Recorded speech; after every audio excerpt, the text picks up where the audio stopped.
અકસ્માતની વણઝાર રૂપ કામરેજમાં 24 કલાકના સમયમાં બે ગંભીર અકસ્માતની ઘટના સામે આવી।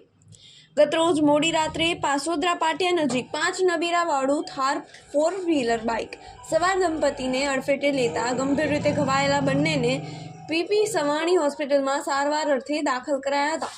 જ્યારે અકસ્માત સર્જનાર 5 પૈકી 2ને લોકટોળાએ ઝડપી લીધા હતા। જ્યારે બીજી ઘટનામાં બપોરે 2 વાગ્યા આસપાસ કામરેજના નવાગામ નજીક નવસારી તરફથી પૂરપાટ ઝડપે આવી રહેલા ટ્રક નંબર GJ16W7492ના ચાલકે કાબુ ગુમાવતા ટ્રક ડિવાઈડર કૂદી સામેના ટ્રક પર જઈ પાર્ક કરેલી ઇકો GJ05RV2673ને અડફેટે લેતા તેમાં રહેલો વ્યક્તિ ભાગતા તેના પગમાં ગંભીર ઈજા થતા સારવાર અર્થે કામરેજ વિસ્તારની હોસ્પિટલમાં લઈ જવાયો હતો।